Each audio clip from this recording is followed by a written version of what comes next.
Olá, sejam bem-vindos à nossa 14ª aula de leitura e comentário de A Caminho da Linguagem, de Martin Heidegger. Estamos lendo e comentando o primeiro texto dessa coletânea. Esse texto se chama A Linguagem. Nesta conferência pronunciada por Heidegger, ele nos convida a pensar a palavra guia, que é a linguagem fala. Se a linguagem fala, nós homens, nós humanos, precisamos nos colocar à escuta da fala da linguagem e nos dispor a corresponder a esta fala que nos alcança através desta escuta. Para que nós possamos nos colocar nessa disposição de escuta da fala da linguagem e de correspondência ao seu apelo, à sua interpelação, Heidegger nos convida, então, a meditar um poema.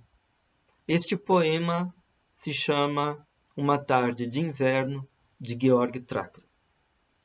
Nós já lemos o comentário que Heidegger fez à primeira estrofe do poema. Esta primeira estrofe, ela diz: Na janela a neve cai, prolongado soa o sino da tarde. Para muitos a mesa está posta e a casa bem servida. Nós vimos como Heidegger nos convida a pensar aí, a partir deste poema, desta primeira estrofe, a relação entre palavra e coisas. Palavra e coisa. A linguagem chama à palavra as coisas. Nomear é chamar à palavra as coisas. Este chamado, diz Heidegger, é um convite. As coisas são evocadas, são chamadas da distância para a proximidade. Elas são chamadas para a presença. Mas se trata de uma presença que se abriga, que se alberga, que se encobre na ausência. Pois isso que é chamado são as coisas. Então vem a pergunta: o que quer dizer coisa? O que é uma coisa? Qual é a essência, o vigor de ser próprio da coisa? Aqui acontece algo digno de ser notado. Ou seja, que uma coisa não é coisa. Isso quer dizer, a essência de uma coisa não é nenhuma coisa. Ou seja, o vigor de ser que dá à coisa o ser coisa não é coisa nenhuma. O vigor de ser que torna, que constitui a coisa como coisa, é justamente um modo de ser. Um modo de ser. Então, vem a questão: o que é a essência, o ser, o modo de ser da coisa enquanto coisa? Porque, normalmente, nós nos relacionamos com as coisas, mas não deixamos as coisas serem coisas. Nós transformamos as coisas em objetos. Transformar as coisas em objetos significa tornar as coisas aquilo que nós temos presente para nós mesmos, em vista dos nossos projetos. O objeto é sempre a ponta de um lance do projeto de um sujeito, dos seus interesses, das suas perspectivas, etc. Então, normalmente, nós não nos relacionamos com as coisas como coisas, e sim como objetos de nosso conhecimento, objetos de nosso poder de dominação, de transformação, de trabalho, objetos para o nosso uso e abuso. Ora, aqui trata-se na poesia de deixar as coisas serem coisas. As coisas não vão aqui aparecer como objetos, e muito menos como dispositivos de um controle tecnológico. As coisas não vão aparecer aqui como recursos para o nosso uso e abuso a partir de nossos projetos. As coisas vão aparecer aqui na sua presença mais originária, pura, inocente, como coisas.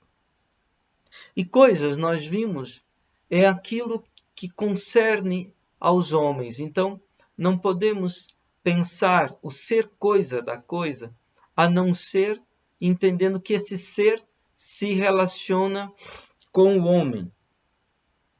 É aquilo que toca aos homens, concerne aos homens. Mas de uma maneira diferente do que na relação sujeito-objeto. Então nós vamos tentar entender agora este ser coisa da coisa, ou fazer-se coisa das coisas. Como é que se dá isto? Heidegger diz assim, na página 16 do nosso texto, ele diz no meio do último parágrafo: o cair da neve traz os homens para debaixo do céu que escurece na noite.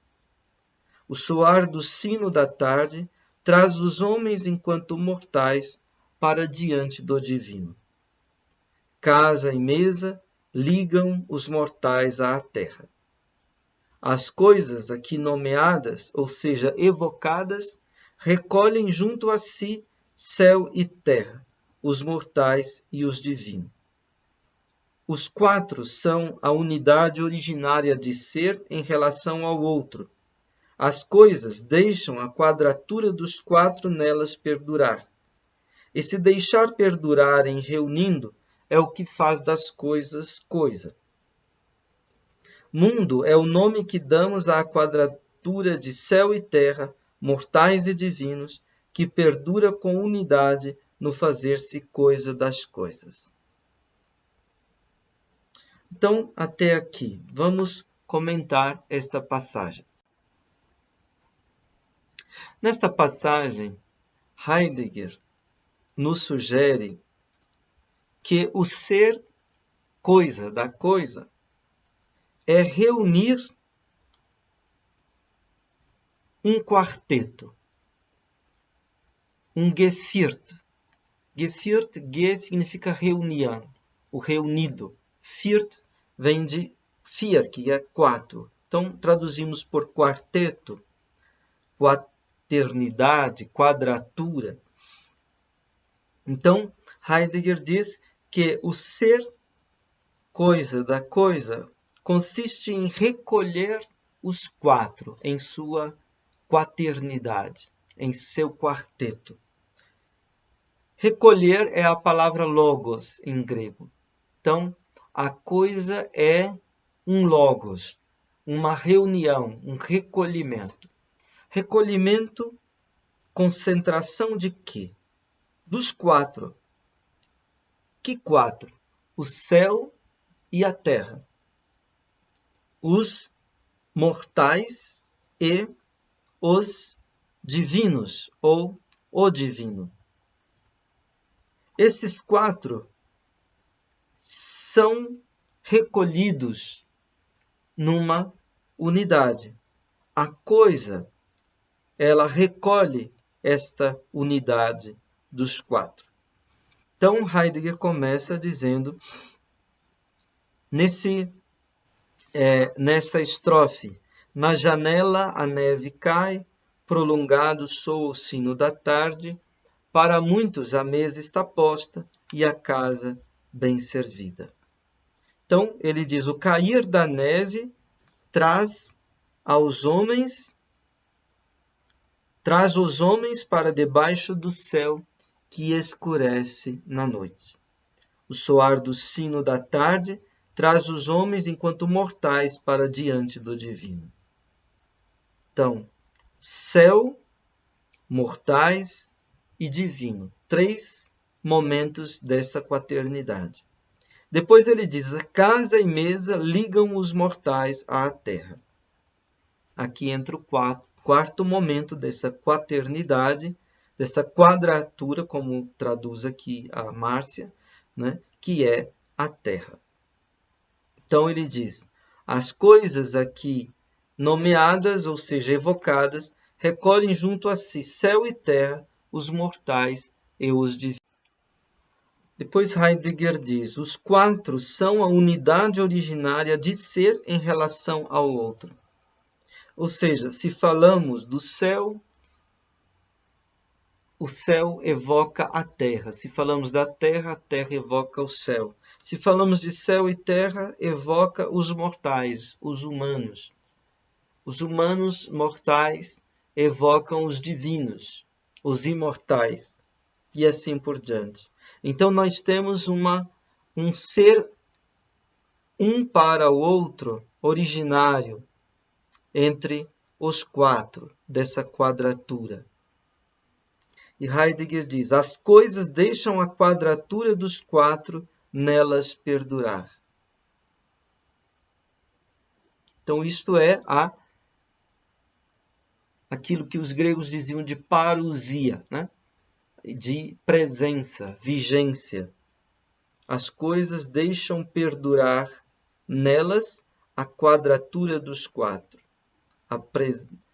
Na sua presença, as coisas recolhem a presença do céu, da terra, dos mortais e dos imortais. No volume chamado Ensaios e Conferências, Heidegger várias vezes fala destes 4, da quadratura, do quarteto, dessa quaternidade de céu e terra, mortais e imortais. Nós vamos agora ler algumas passagens que estão nesta obra Ensaios e Conferências. Em Ensaios e Conferências, nós temos uma conferência que Heidegger pronunciou, se não me engano, para arquitetos. Essa conferência se chama Construir, Habitar, Pensar. Heidegger caracteriza o humano do homem pelo habitar. O homem, ele está sobre a terra, debaixo do céu, e abre o seu mundo de convivência e se expõe aos divinos como aquele que habita. Habitar não é somente ter uma residência. Habitar é resguardar a essência, é abrigar a essência das coisas. Habitar é libertar para a paz de um abrigo. Resguardar essa quadratura de céu e terra, mortais e divinos. Então Heidegger diz assim, habitar, ser trazido à paz de um abrigo, diz permanecer pacificado na liberdade de um pertencimento, resguardar cada coisa em sua essência. O traço fundamental do habitar é esse resguardo. O resguardo perpassa o habitar em toda a sua amplitude. Mostra-se tão logo nos dispomos a pensar que ser homem consiste em habitar, e isso no sentido de um demorar-se dos mortais sobre essa terra. Então, um dos sentidos da palavra ser é habitar, no sentido de demorar, permanecer, resguardando, abrigando, né? Então, Heidegger diz em seguida, sobre essa terra, já diz, no entanto, sob o céu. Ambos supõem conjuntamente permanecer diante dos deuses, e isso em pertencendo à comunidade dos homens. Os quatro, terra e céu, os divinos e os mortais, pertencem um ao outro numa unidade originária. Então, habitar é o demorar-se dos mortais sobre essa terra. Se dizemos sobre essa terra, dizemos sob o céu. E esse habitar é um permanecer diante dos deuses, dos divinos, em pertencendo às comunidades dos homens. E Heidegger então diz, terra e céu, os quatro, terra e céu, os divinos e os mortais pertencem um ao outro numa unidade originária. Essa unidade originária que no texto A Caminho da Linguagem se chama quadratura, Gevierte. E Heidegger apresenta de uma maneira um pouco mais detalhada e clara esses quatro da quadratura. Ele diz assim, a terra é o sustento de todo gesto de dedicação. A terra dá frutos ao florescer. A terra concentra-se vasta nas pedras e nas águas, e rompe concentrada na flora e na fauna. Dizendo terra, já pensamos os outros três, mas isso ainda não significa que se tenha pensado a simplicidade dos quatro. O céu é o percurso em abóbadas do sol, o curso em transformações da lua, o brilho peregrino das estrelas, as estações dos anos e suas viradas, luz e crepúsculo do dia, escuridão e claridade da noite, a suavidade e o rigor dos climas, rasgo de nuvens e profundidade azul do éter. Dizendo o céu, já pensamos os outros três, mas isso ainda não significa que se tenha pensado a simplicidade dos quatro. Os deuses são os mensageiros que acenam a divindade. Do domínio sagrado desses, manifesta-se o Deus em sua atualidade ou se retrai em seu escondimento. Se dermos nome aos deuses, já incluímos os outros três, mas não consideramos a simplicidade dos quatro. Os mortais são os homens.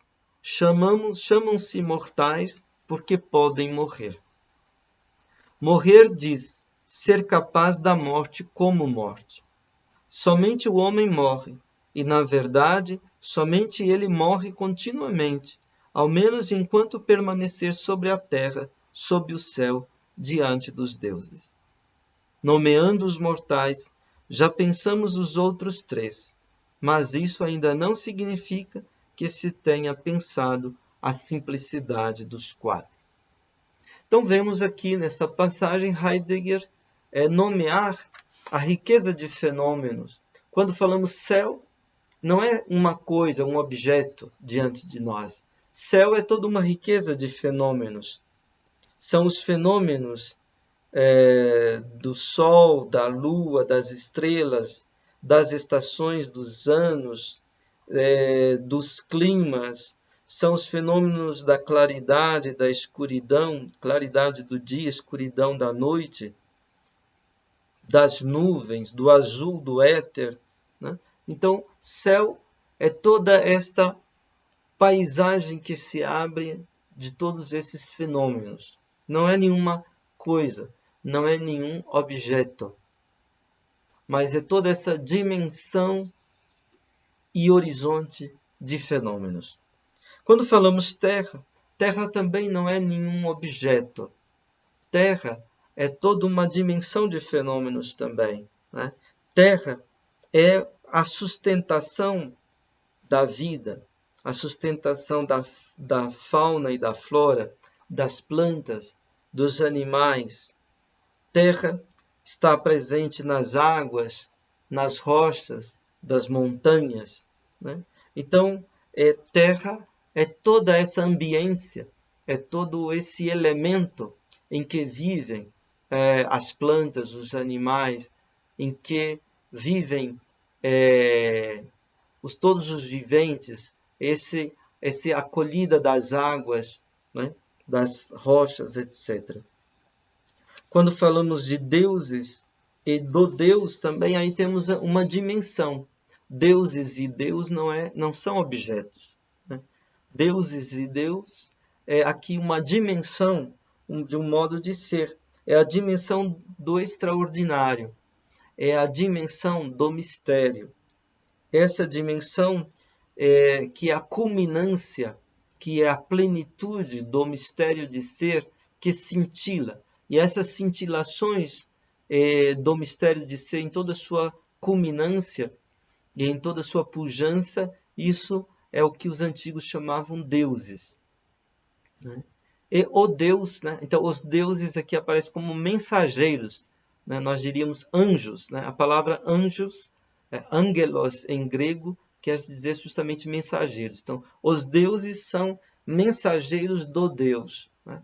Então aqui temos o Deus em sua presença e o Deus em seu escondimento. O Deus em sua manifestação e o Deus em seu escondimento. Então, é toda uma dimensão quando nós falamos o divino ou os divinos. Também quando falamos os mortais, não estamos falando simplesmente de sujeitos, de objetos que são sujeitos, os homens. Estamos falando dos mortais, estamos falando também de um modo de ser, de uma dimensão, de um horizonte de ser. Os mortais são os homens, são assim chamados porque podem morrer. Poder morrer aqui não significa um poder no sentido lógico, né? Abstrato, formal, né? Não, poder aqui quer dizer ser capaz de, né? Poder, quer dizer, o homem a todo momento, desde que nasce, ele é posto à prova. Digamos, ele tem que mostrar do que ele é capaz. Ele tem que poder morrer, ou seja, ele tem que se mostrar capaz de suportar a morte. A morte não simplesmente como deixar de viver, mas a morte como isso que sobrevém ao homem sempre de novo, continuamente, né? O perder da vida, o não ser do ser, né? A ausência, tudo isso o homem precisa aprender a suportar sempre de novo. Então ele precisa mostrar-se capaz de morrer continuamente, e se mostrando capaz de morrer continuamente, ele se mostra capaz de viver continuamente, porque a vida ela é continuamente permeada pela morte. A morte pertence à própria estrutura da vida. Aliás, vida e morte é a mesma realidade. Então, o homem é aquele que experimenta a morte na vida e a vida na morte. O que melhor é capaz. O homem é tanto mais humano quanto mais ele é capaz, quanto mais ele pode fazer esta experiência de suportar, de não aguentar resignadamente, tolerar resignadamente, mas suportar no sentido de ser capaz de superar, né, toda essa dimensão da morte na vida. Então Heidegger depois diz assim: chamamos de quadratura essa simplicidade. Então Heidegger nomeou cada um desses quatro e disse no final de cada um, nomeando, evocamos os outros três, mas com isso ainda não pensamos a simplicidade dos quatro. Sempre de novo ele dizia isso. Agora ele diz: chamamos de quadratura essa simplicidade. Geviert, em habitando os mortais são na quadratura. O traço fundamental do habitar é, porém, resguardar. Os mortais habitam resguardando a quadratura em sua essência. De maneira correspondente, o resguardo inerente ao habitar tem 4 faces. Então, Heidegger agora vai tentar indicar o que significa habitar enquanto resguardar a quadratura. Ele diz assim: os mortais habitam à medida que salvam a terra, tomando-se a palavra salvar em seu sentido antigo, ainda usado por Lessing. Salvar não diz apenas erradicar um perigo. Significa, na verdade, deixar alguma coisa livre em seu próprio vigor. Salvar a terra é mais do que explorá-la ou esgotá-la. Salvar a terra não é assenhorear-se da terra e nem tampouco submeter-se à terra, o que constitui um passo quase imediato para a exploração ilimitada. Então, habitar é salvar a terra. Os mortais habitam à medida que salvam a terra. E salvar significa deixar alguma coisa livre em seu próprio vigor. Então, não é usar e abusar da terra, mas deixar a terra livre para ser a terra que ela é. O lugar de sustentação da vida. O lugar da vida. Então, salvar a terra tem este sentido. Depois, os mortais habitam à medida que acolhem o céu como céu. Habitam quando permitem ao sol e à lua a sua peregrinação, às estrelas a sua via, às estações dos anos as suas bênçãos e seu rigor, sem fazer da noite dia e nem do dia uma agitação assolada. Então, habitar a terra sob o céu, sobre a terra, sob o céu. Então, acolher o céu como céu. O nosso relacionamento livre com o sol, a lua, as estrelas, com as estações dos anos que trazem bênçãos e trazem também o rigor. O rigor da seca, o rigor das chuvas, o rigor do calor, o rigor do frio. Né? Então isso também pertence ao céu. Né? Então Heidegger aqui diz não querer fazer da noite dia e nem do dia uma agitação sôfrega, toda cheia de ambição. Né? Então, o sono, o descanso, o sonho pertence ao todo, como também o trabalho, mas o trabalho realizado sem sofreguidão, o trabalho realizado com serenidade. Depois ele diz: os mortais habitam à medida que aguardam os deuses como deuses. Esperando, oferecem-lhes o inesperado. Aguardam o aceno de sua chegada, sem deixar de reconhecer os sinais de suas errâncias, de suas faltas, melhor dizendo. Não fazem de si mesmos deuses e não cultuam ídolos. No infortúnio, aguardam a fortuna então retraída. Então, deuses, nós dizíamos, significa as cintilações, os brilhos, os esplendores cintilantes do mistério de ser, do extraordinário de ser, de viver. Então, o homem se relaciona com os deuses na medida em que ele é capaz de ter a paciência da espera. E nessa paciência e persistência da espera, ele deixa que os divinos visitem-no inesperadamente. Então, às vezes, algumas povos e tradições, em vez de deuses, falam de anjos. Os anjos têm, às vezes, aparecido na arte, por exemplo, na obra de Paul Klee, recentemente, mas também na poesia de Rilke, por exemplo. O poeta Rainer Maria Rilke tem uma obra chamada Elegias de Duino. Duino, um castelo à beira-mar.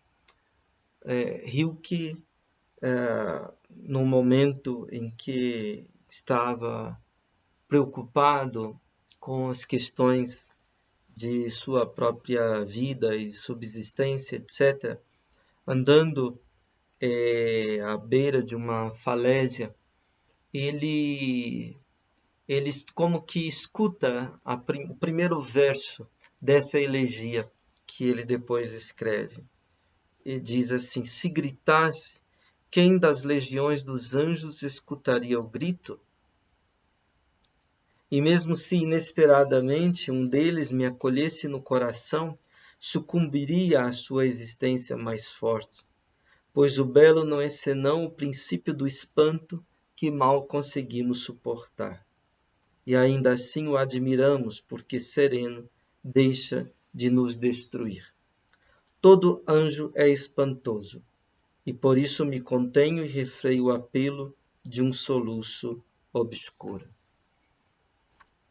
Bem, então, nós temos esta questão, né? A relação dos mortais com os divinos, com os mensageiros do Deus, né?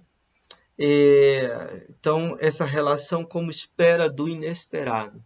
E Heidegger diz, resguardar esta relação com os deuses significa não fazer de si mesmos deuses e não cultuar ídolos. Ídolos significa uma pequena imagem, significa uma diminuição do divino, né? Colocar o divino como algo que nós podemos manipular ao nosso interesse, segundo as nossas intenções, segundo os nossos próprios projetos, né? Então Heidegger depois diz: os mortais habitam à medida que conduzem seu próprio vigor, sendo capazes da morte como morte, fazendo uso dessa capacidade com vistas a uma boa morte.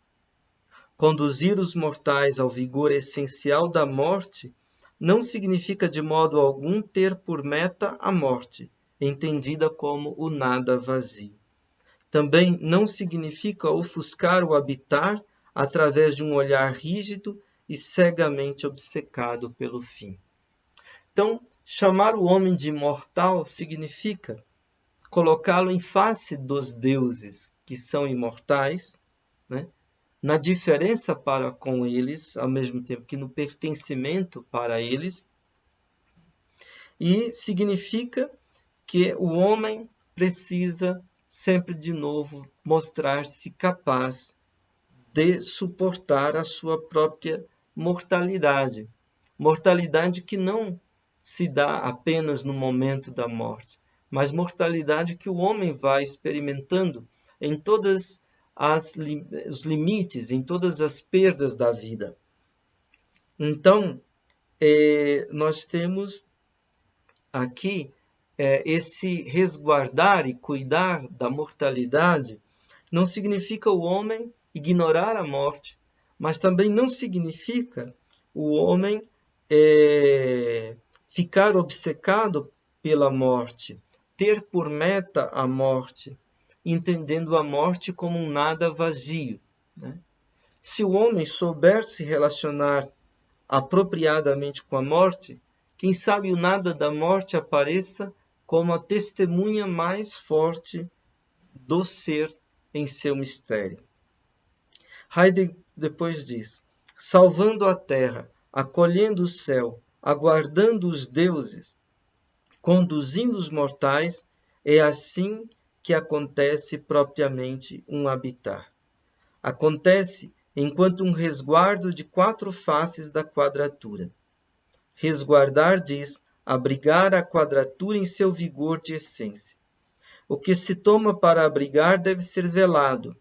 Onde, porém, o habitar guarda a sua essência quando resguarda a quadratura? Como os mortais trazem à plenitude o habitar no sentido desse resguardar? Os mortais jamais o conseguiram se habitar fosse tão só uma demora sobre a terra, sob o céu, diante dos deuses, com os mortais.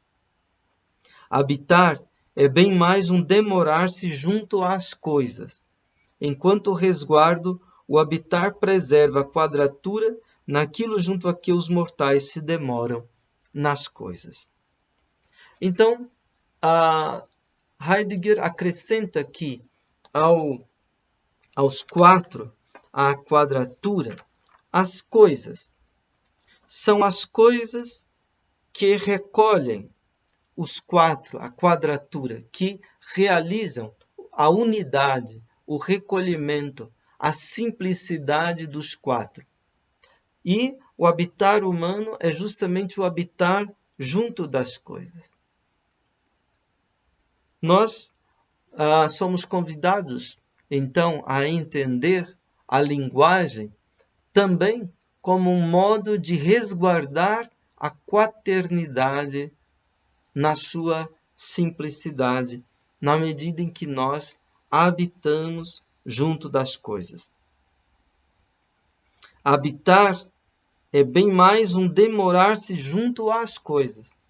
Enquanto resguardo, o habitar preserva a quadratura naquilo junto a que os mortais se demoram, nas coisas. Então, aqui aparece a coisa como aquilo que integra, que reúne, que realiza a unidade e a simplicidade dos 4,